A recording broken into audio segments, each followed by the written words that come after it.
Right now, I'm super pleased to have with me Greg Palast, the investigative reporter and contributor to Rolling Stone magazine, former writer for investigative reporter for the BBC, author and filmmaker. His most recent movie, The Best Democracy Money Can Buy. You can find it over at gregpalast.com. You can find it on Amazon for $3 to watch it streaming. And tonight, there's going to be a broadcast sponsored by the NAACP, Rainbow Push, Josh Fox, Democracy Spring, a whole host of others. We will put this up also on the Thom Hartmann Facebook page. So I don't know if that makes us a sponsor or a friend or whatever, but you know, I think if you haven't seen this movie, you've got to see it, and you've got to get all your friends to see it. Greg, welcome back to the program. Glad to be with you, Tom, and say hello to the Rev if he can make it in. To Reverend, he is a co-sponsor of the free broadcast tonight, yeah. Facebook Live. Yeah, and he's a good man. He's a good man. Yeah. So, just to summarize, you know, it's been maybe, I don't know, a couple of weeks anyway. I'm kind of losing track of time these days. It feels like we're sliding into another dimension. But since you were here in Washington, D.C., and you and I did your world premiere opening, I guess, for this movie here in Washington, D.C., and I was honored to introduce you and participate in that, or to be there with you. Summarize the film for people, if you don't mind. 3 words: Trump stole it. In fact, that's our hashtag for the Facebook Live broadcast tonight. Trump stole it. And remember that this is a film that predicted Trump would steal the election using racial suppression. We've talked about the gimmick called Crosscheck. 1,006,000 people removed from the voter rolls, overwhelmingly voters of color, being accused of voting twice, because this is what they do. This is the film about how they pull this off. Now, it's not Trump. It's the operatives from the GOP, including people like Chris Kobach of Kansas, the guy who came up with the Muslim tracker software for Homeland Security and now is bringing it back. He's been meeting with Trump about that. Yeah, he did that for George Bush, right? After 9/11. Yeah, he did that. Bush told him to knock it off. Bush shut down the system, saying it was racist. Really? So you can imagine. Yeah, Bush himself said, shut that down. Here it's coming back. Now, here's the thing. Half the film is about how they stole this election. By the way, we've updated it. It's a little bit shorter, but it actually has a lot of new footage in it from the election. Because it's the kind of "we told you so." We told you it happened in Michigan, where, you know, there's a bit of a joke in there where my parents don't fill in a bubble, so their votes don't count. Well, the joke's on us now. In Michigan, 75,000 people had their votes disqualified in Detroit, an African American city, because the broken machines there couldn't read the bubbles that they filled in for Hillary Clinton. 75,000 votes when Trump supposedly won by 10,000. Wisconsin, same thing, a massive breakdown of machines. Milwaukee, no, it wasn't recounted. They actually just took the same ballots and stuck them through the same machines and got the same results. So tonight you're going to see, it's a documentary, but it's, as you know, it has Rosario Dawson, Willie Nelson, Ice-T, Richard Belzer, a lot of cool people who are helping out with this story. And the cartoons by Keith Tucker, who drew Who Framed Roger Rabbit. So as you know, it's entertaining, but it has a very scary ending. Yeah.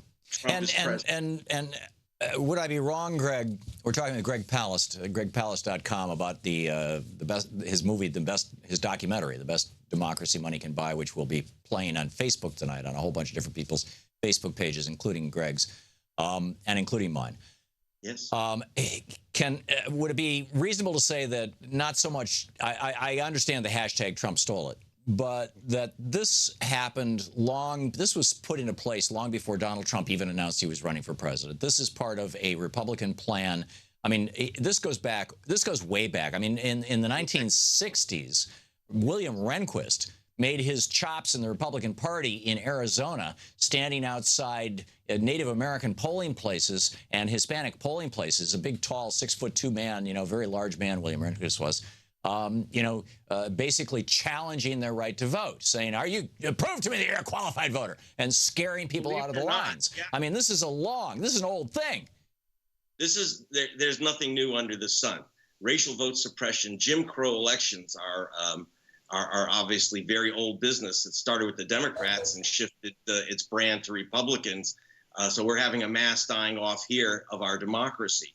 The same thing's happening. You'll see in the film, we make some fun of it. We have aliens arriving from another planet wearing sombreros that say, vote Hillary. That's in the film. But the truth is that, for example, in Florida, the Republicans try to remove 181,000 people from the voter rolls, with people with Hispanic names, saying that they were potential alien illegal voters.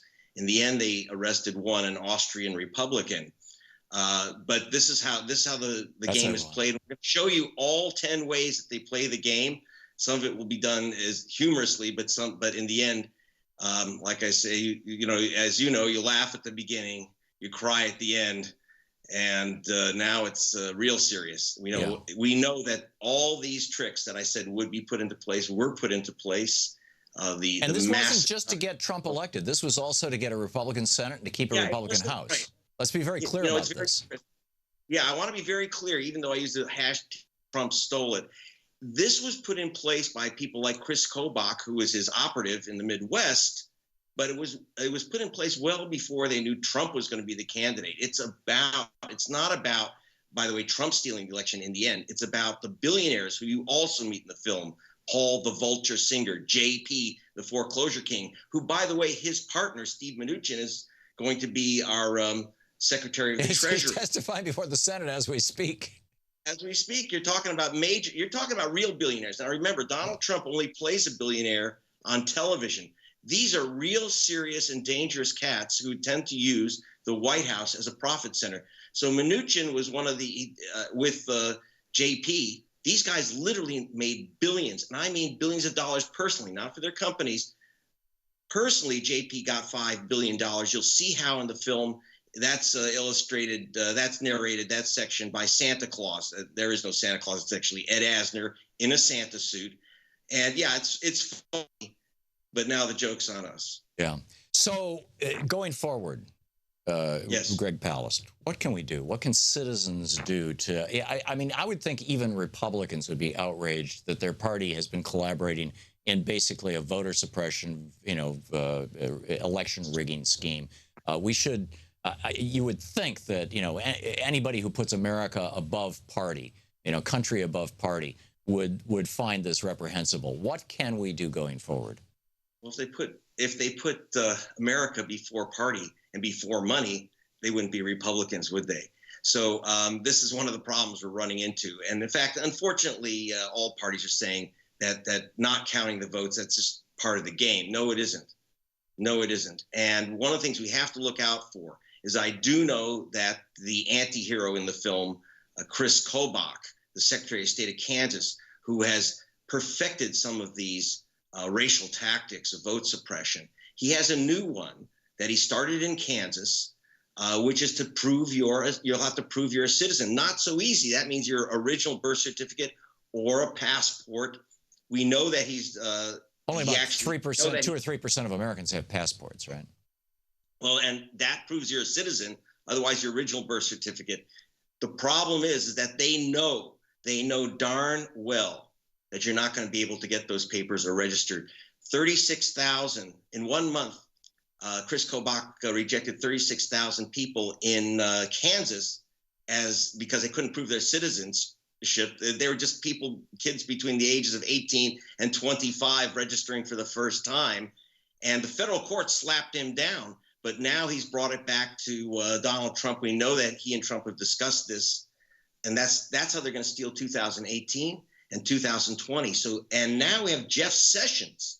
Very important. Trump could not have been elected if the Supreme Court hadn't gutted the Voting Rights Act in 2013, but it's still there. We still have a law to protect voters, even though it's a shadow of its former self. But that skinny thread that it's hanging from, they want to cut that. Jeff Sessions will be our new Attorney General in 2 days, has said that he wants to completely eliminate the Voting Rights Act. That takes us back to 1965. And in fact, that's where the film that you'll see tonight ends, in Selma, Alabama, where that law, where voting rights as we know it today began.